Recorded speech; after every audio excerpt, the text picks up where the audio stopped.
Hello everyone, welcome to my channel. I am Naveen Nayak and this course is a Geology Optional Paper 1. It is a comprehensive course on Geology Optional Paper 1 for UPSC CSE and Indian Forest Service exams. And in the last class we completed the chapter 1, that is General Geology, and from today class we will start the Geomorphology and Remote Sensing. This is the chapter 2. And without wasting the time, let's start the class. This is about me. I am Naveen Nayak. I completed my BTech in Civil Engineering and I am passionate towards teaching and researching. And in this table, you can see how many questions have been asking from each chapter. We can see in the chapter 2, Geomorphology and Remote Sensing. Every year, 5 to 6 questions have been asking from this chapter, and it is very important to learn this chapter. And this chapter will help in learning other topics clearly.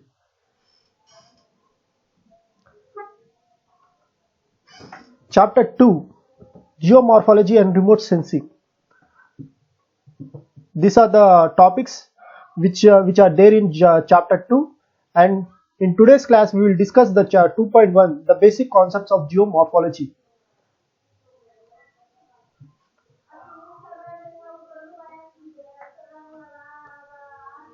Basic concepts of geomorphology. Before starting the geomorphology, let's see what is geology. Geology is the science that deals with understanding the basic history of Earth, the changes that the Earth has undergone, and the rocks that make up the Earth. There are many places throughout the world where one can find strong evidence of geological activities, and it is a science that deals with understanding the physical history of the Earth, the changes that the Earth has undergone, and the rocks that make up the Earth. And let's see what is geomorphology.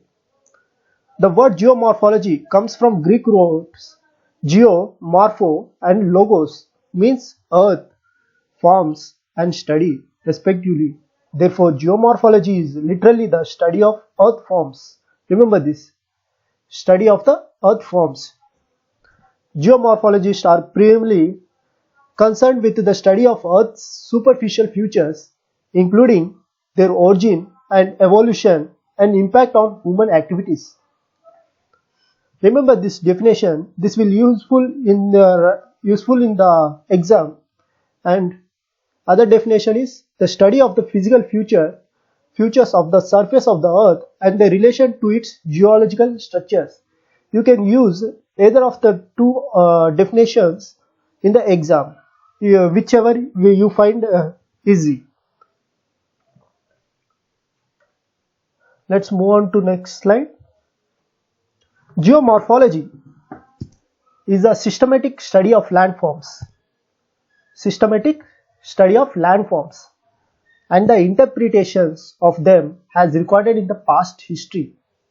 Certain agents function to bring about gradation and result changes in landforms. This may be called geomorphic agents such as river, wind, glaciers, and sea waves, and many other also. And these are the agents. These geomorphic agents basically serve three functions. First one, erosion. Second one, transportation. Third one, deposition. And these are the agents basically serves three functions. And let's move on to next slide. What is erosion? Erosion, the breaking down or disintegration of rocks due to physical forces associated with natural agencies, followed by removal of dislodged rock fragments and particles, and the sum total of process is defined as erosion. And you can see in this peak, the erosion here, first the detachment of rocks will occur, and after that erosion process takes place. And erosion, next to erosion is transportation. The transportation is a process where one particle is transported to other place, and we call deposition place. Transportation, it is a process by which the weathered materials are removed from the site of their formation by various geomorphic agents. And due to geomorphic process, the particles from one place to other place will go, and some of the agents are wind, rivers, glaciers, animals, and etc. And humans also one of the transport agents. Let's see what is deposition. It is a process whereby accumulation of the transported materials which result from the loss of transporting capacity of the geomorphic agents. This happens when the velocity is reduced or the material being transported exceeds the capacity for transporting. This may also happen because of chemical precipitation of the material transported in solution. And in this peak you can see weathering causes the rocks to break down, and erosion and transport moves the sediments downhill to another place. You can see here this is the unstable position, and from there the disintegrated rocks or materials will be go to the stable position, and it will deposited downside of that structure where the stable ground they will find.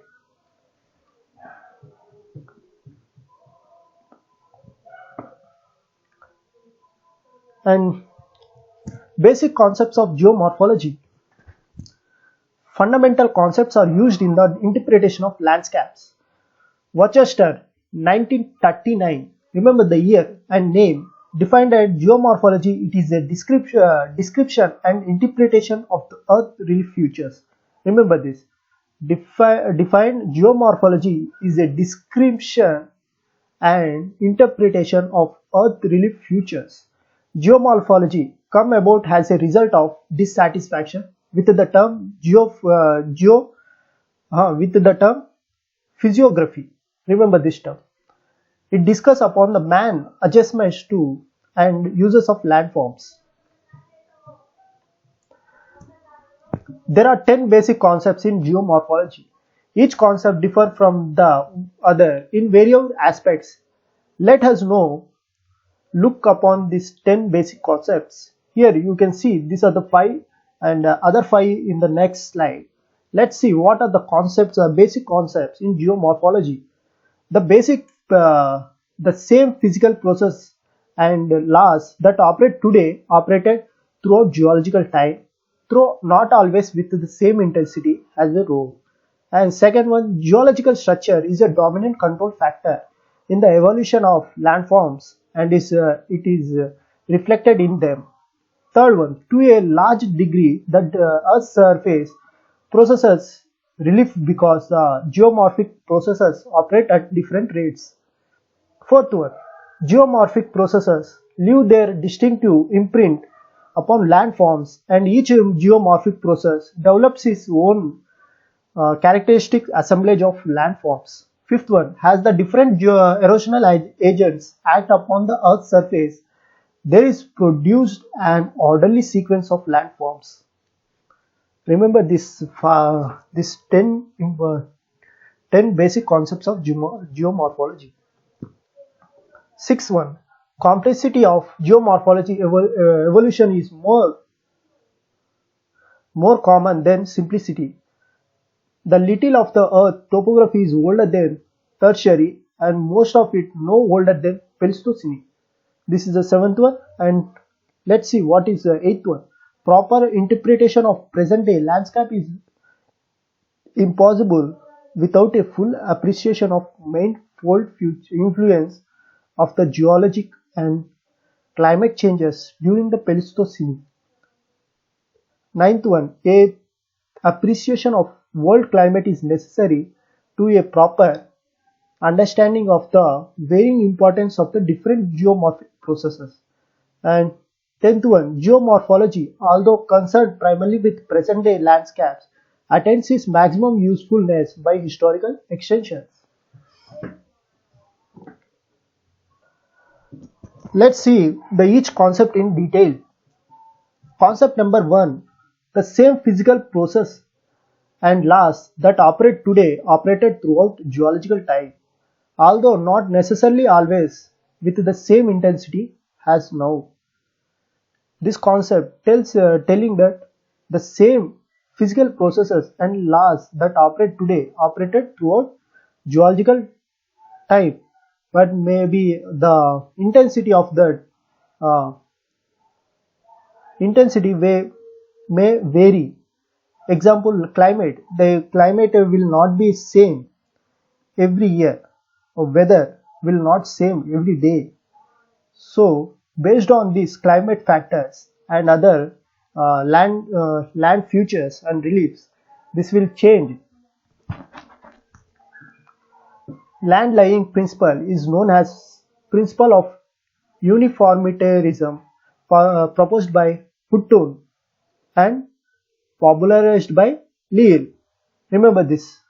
Intensity of various geological processes has a varied through geological time.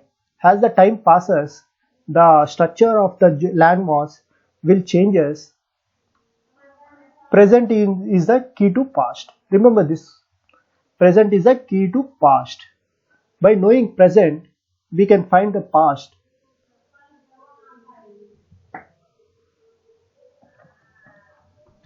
Example. Let's see the examples. The wind deposited the Navajo limestone during Jurassic times, obeyed different laws in wind flow.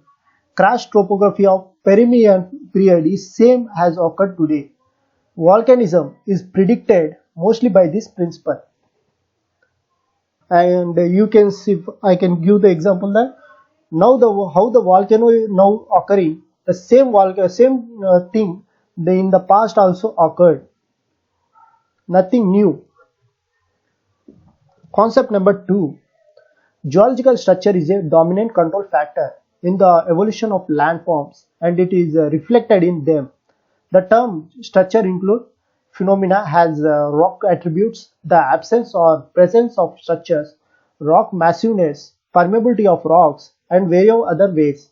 Structural features of rock features are much older than geomorphic forms developed upon them. You can see in this pic very clearly landforms and internal structures.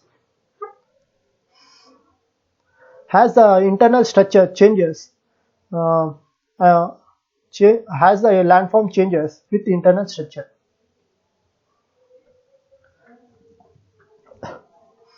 You can see here. Type of material also plays very important role to define the landform.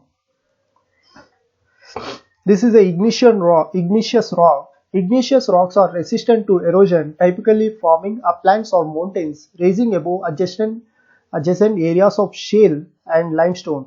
Metamorphic rocks very resistant. You can see here, these are the igneous rocks. They are resistant to erosion and weathering.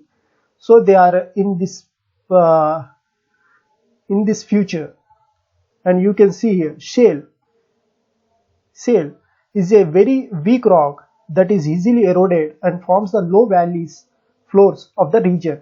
And this is a shale, so this will erode. This is a weak rock, so it will erode with weathering, erode or it will easily affected. Limestone, sandstone. You can see here. This is a sandstone are typically resistant and form ridges or uplands. You can see this is a ridges, uplands. This is a limestone. This layer is limestone. Limestone is dissolved by carbonic acid in rain and surface water, forming valleys in humid climates. In arid climates, limestone is a resistant rock and usually forms ridges and cliffs. Sandstone. Okay, we discussed this. Examples. The effect of structures are there, but we may lack of ability to see them. You can see around you, your area. There are many type of geological structures, but we are not able to see in the correct way. Increasing application of geomorphic interpretation of aerial photography are done by the help of this principle. Concept 3. Geomorphic process leave their distinctive imprint upon landforms, and each geomorphic process develop its own characteristic assemblage of landforms. Remember, see this, leaves the distinctive imprint upon landforms. It is applied to both endogenic volcanism and earthquakes, exogenic weathering, mass wasting and erosion.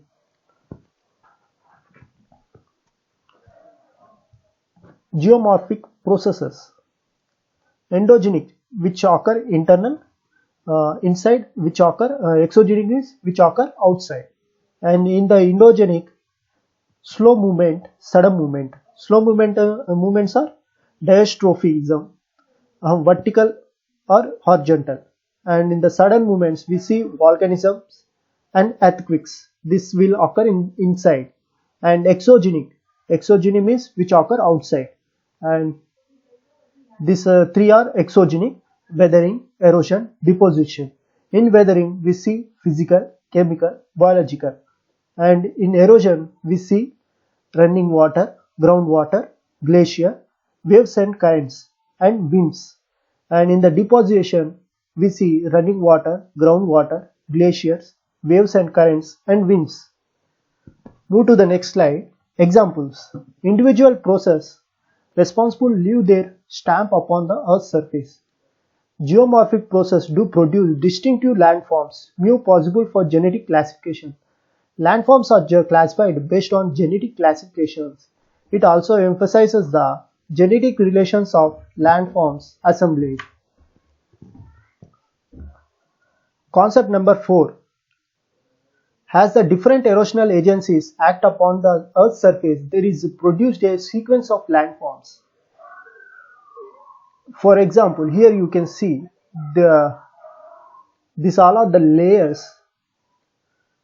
As the time passes, the layer upon layer will occur, maybe by weathering process or any other. But the below one is the oldest one, and uppermost is, topmost is new or youngest one.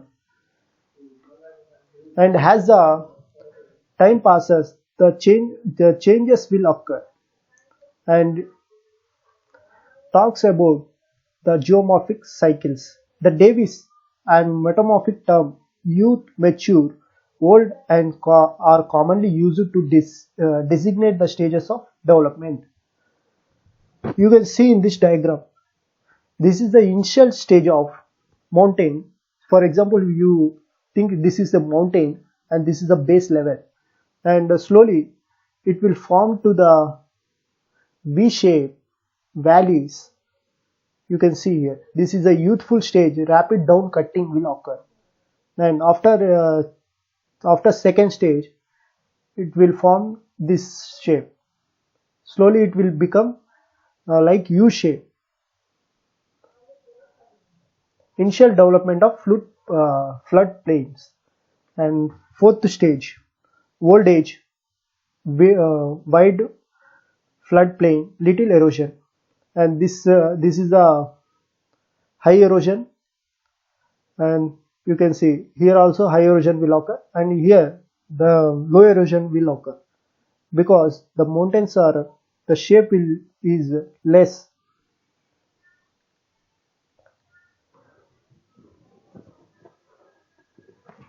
Move to next slide. You can see here, this is the youthful stage. Youthful stage, and after that in the second stage of mature, this will looks like this, and it in the third stage this will form like this.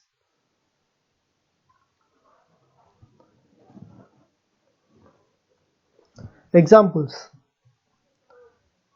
This principle is applied to every cycle of different geological processes. Partial cycle is more than a complete cycle, and they also leave the imprint of on the surface.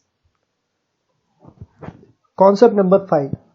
Complexity is more than the simplicity in the geomorphic evolution, and rare to find an landscape that is influenced by single geomorphic process. See here, it is rare to find the single geomorphic process, more multicyclic than monocyclic landscapes. Older topography also seen on the new landscapes is called exhumed or resurrected landforms, also seen. And you can see in this diagram enclosed plain, steep cliffs, step-like terraces, flat-topped hills,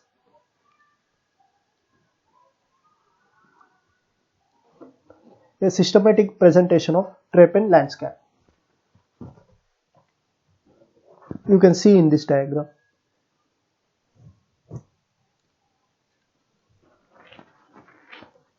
Concept number 6. Little of the earth topography is older than tertiary and most of it no older than Pleistocene. The topographic features so ancient are rare, and they do exist are more likely exhumed forms due to degradation through geological time. Hasley, in the year 1931, believed that most of the geomorphic landforms are formed in the post-Miocene. Let's see what is the example. Most of the topographical features on the Himalayan range is attained in the Pleistocene age. Longwell came to conclusion that it is started in Paleocene. Concept number 7. Proper interpretation of present-day landscape is impossible without a full appreciation of main flood, influence of the geological and climate changes during the Pleistocene. Most of the world topography is the recognition that the geologic and climate changes during the Pleistocene have the far-reaching effects upon present-day topography. Examples. See here examples. Glacier outwash and wind blows materials of glacier origin extends all over the world. Certainly in the middle latitude, the climate effects are profound. Pleistocene diasphorism played important role in Himalayan formation and Grand Canyon. Concept number 8. A appreciation of the world climate is necessary to a proper understanding of the varying importance of different geomorphic processes. It is necessary to know the various climates conditions at every period, so that we will know how the each landform has formed. The climatic factors such as temperature, precipitation should influence the operations of the different geomorphic processes. High altitude within the climate condition should be concerned with which imposes modifications, and the high latitude landscapes are more vulnerable to climate change,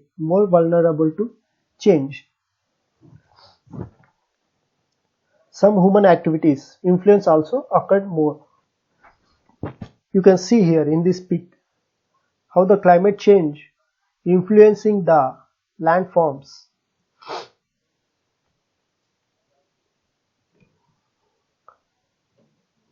Concept number 9. Geomorphology, although concerned primarily with present-day landscapes, attains its maximum usefulness by historical extension.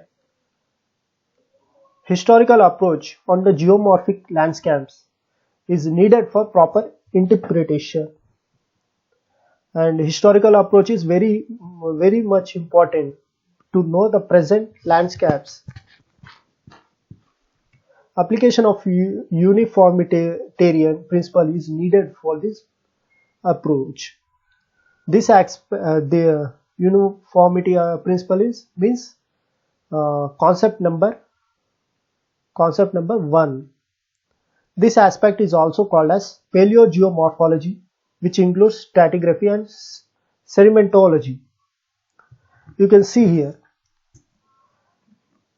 First, in the older stage, these are the rocks, and when the time period changing, these rocks are disintegrated. See here how they disintegrated, and after that they are go on disappearing. And see here, this is a new time period.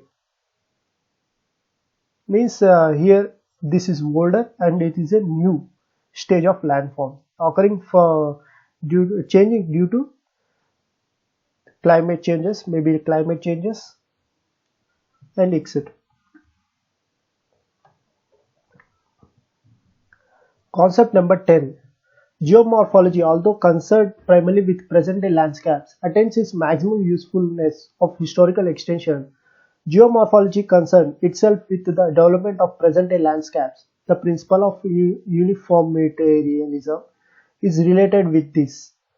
The identification of ancient erosion surface and study of topography is known as paleogeomorphology. Byron identified the historical event of geomorphology in the year 1941. It's opinion that if the landforms were the result of the present processes, there would not be the separation of study of landforms as a field of effort which is distinct from the dynamic geology. It is essence and methodology of it, physiography, is considered to be historical. From the above, we got overall idea that what basic concepts of geomorphology deal with, and each of these concepts have influence on the present day world, and all concepts are interlinked to each other, but at the same time it differ from each other. And these all are the 10 concepts. And thank you for watching. Please like, share and subscribe with your friends. And if you watching this video, please like the video so that I can know how many people are watching this video and how many people are really interested in this course. And thank you for watching, and bye everyone.